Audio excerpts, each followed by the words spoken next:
hindi ako dyan believe kay Tiangco. Tayo believe dyan kay Toby Tiangco dahil nga yung asawa niyan ay pinsan ni Bangag Jr. at ni Tambaluslos. Noong mga nakaraan, di ba, idinidiin niya na si Saldico, ganyan, umuwi ka na, ganito, ganyan, dadadadada. Gusto rin naman natin umuwi si Saldico kasi hindi pa natin nalaman dahil ang akala natin nung time na yon, which is yun na pinoprotektahan ni Bangag at ni Tambaluslos, which is yun naman ang ibinulgar ni Zaldico na, you know, sinabihan siya ni Tambaluslos na, you know, wag ka na munang umuwi, we'll take care of you. Diba? Sinabi niya dun sa kanyang unang, sa first part ng kanyang expose. So, totoo naman, kaya gigil na gigil tayo kay Zaldico na dapat managot siya at ibunyag niya kung sino yung mga kasabwat niya. Now, sinatisfy ni Zaldico ang mithiin ni Maharlika, mithiin ni Dean Chase, mithiin ni Cathy Binag, at mithiin ng taong bayan na isplok niya na o sabihin niya na kung sino yung kanyang mga kasabwat. Kasi since July, nung nawala si Zaldico dyan sa Pilipinas, ay talaga namang dinikdik siya ng bonggang-bongga ni Toby Tiangco na siya ang lahat ng may kinalaman dito sa budget insertion, itong mga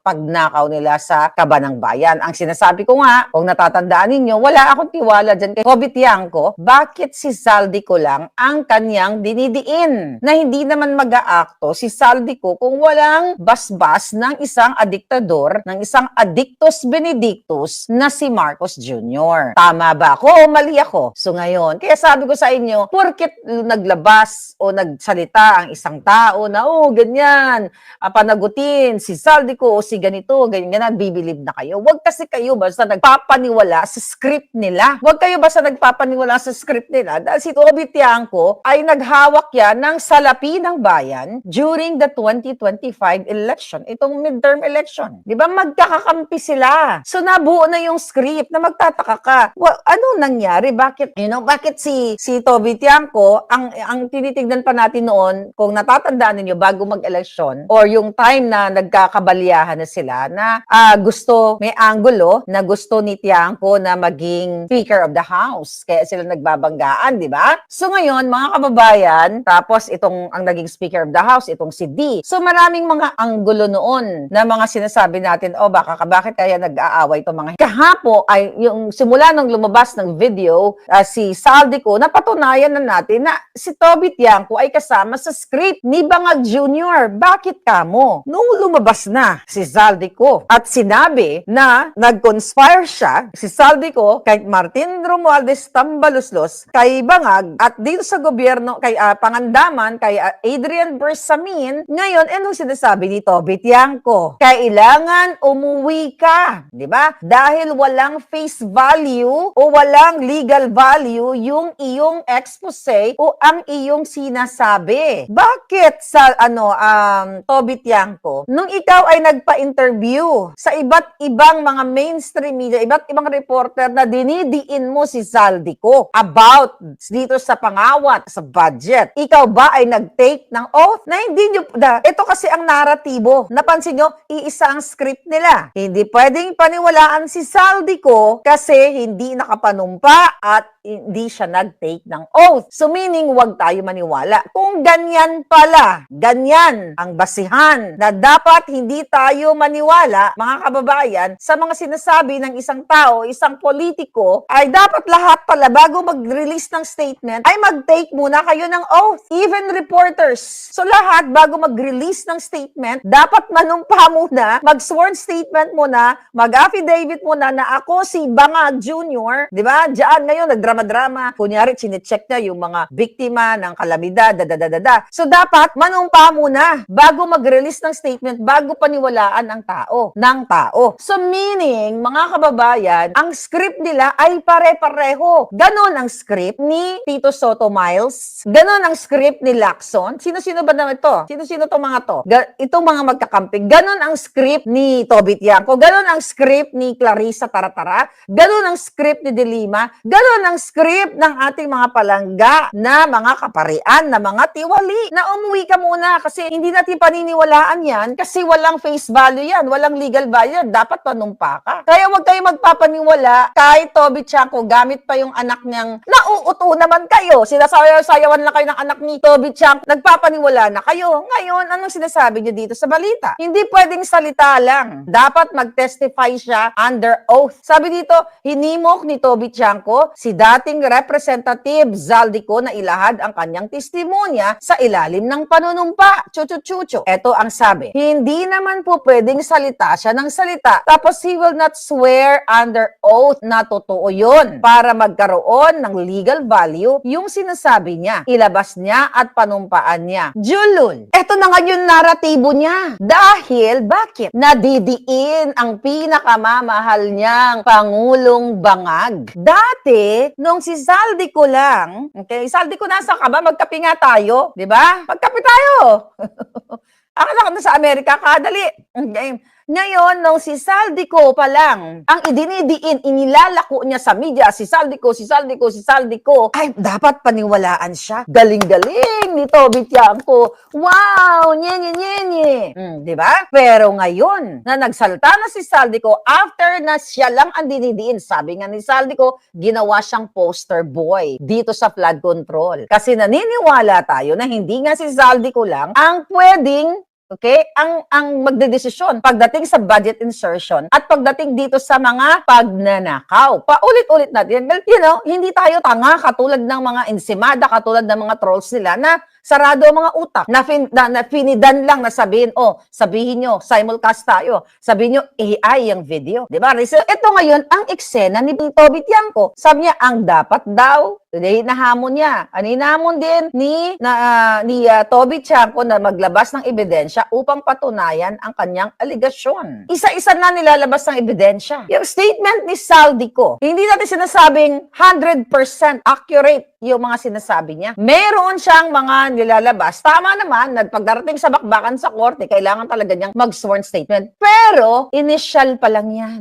Total, dinidiin niyo siya, which is na, ako naman, nakita naman natin, umamin siya, nakasabwat siya. End of story. Para sa akin, na kinasuhan ni Zaldico. End of story na sa akin na tama ako. Na hindi ko dinefame si Zaldico. Hindi ko dinefame ang pamilya. Umamin siya mismo na nag-conspire siya, na nakipagsabwatan siya. Lumabas na mismo sa bibig niya, hindi gagawin ni Zaldico yan kung hindi siya ipit na ipit. So dahil nabulabog ang kastilyo ng mga bangag, ngayon dapat si Zaldico ay pauwiin. Diba? The same thing na ginawa nila kay Harry Roque. Pauwiin para ikulong, para gurgurin, para nga naman, or gurgurin na nila si Zaldico para sabihin, ay wala yan, inatake sa puso, sinungaling kasi. Babaguhin nila ngayon ang narrative. Kaya sabi ko nga, hindi ako sang-ayon na mapatay nila si Zaldico. Sabi niya, sabi ni Toby Chanko, ang dapat sagutin ni Zaldico, instead of diverting the issue, ay yung kanyang pinasok, di ba? Paano dinadivert, okay? Ni Toby Chonky, sabi nga ni I am men.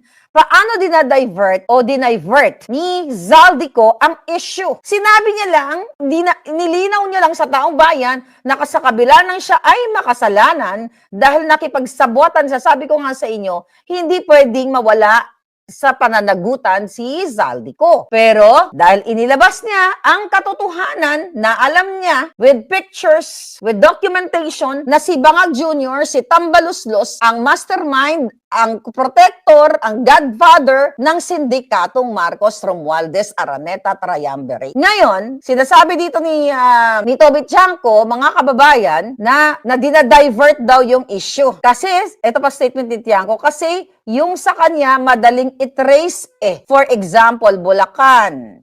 Sinabi ni Henry Alcantara na merong binaba sa kanya ni Zaldico na X amount of project. Hiningian ng 20%. Yun madaling i-check yun. Okay? It is so easy to check. Tignan lang natin yung NEP o yung item na yan ay wala sa NEP. Kung wala siya sa NEP at totoong in-insert, wala nang ibang makakapag-insert nun kundi si Zaldico. So, kung sinasabi ni Alcantara na in-insert yun ni Zaldico at nakita natin sa insertion, yun ang sinasabi ni Engineer Alcantara, may kapalit na 20 to 25. So, si Alcantara, yung statement ni Alcantara, dahil pabor kay Bangag na si Zaldico, not pabor kay Zaldico dahil tumanggap si Zaldico ng 20-25%, dapat maniwala tayo sa kanila. Pero pag si Saldico na ang magsalita, dahil siya ay talagang ang sigaw ng bayan, ipako sa krus si Saldico. So wag na nating paniwalaan si Saldico. So nakita niyo mga kababayan, kasi nga ang asawa ni Toby Chanko, inamin naman niya na 40 years na, 30, 40 years na sila magkakilala o magkaibigan o magkakamag-anak ng asawa niya at itong si Tambaloslos. Nananalaytay sa dugo nila. Alam ni Toby Chanko kung paano o magkano ang kinawat ng mga Romualdez dahil Marcos Romualdez ay nabuhay sa pagnanakaw. Now, wag tayong basta-basta nagpapaniwala. Sabi ko nga sa inyo, sa mga mga lumang tao, lumang pagnanakaw, o yung mga Cro-Magnon type ng tao na matagal nang inugat na, pati mga buto nila nagkalanda, ugat-ugat na, mga palangga, sa pagnanakaw. So dahil nabuang-buang na sila kay Saldico.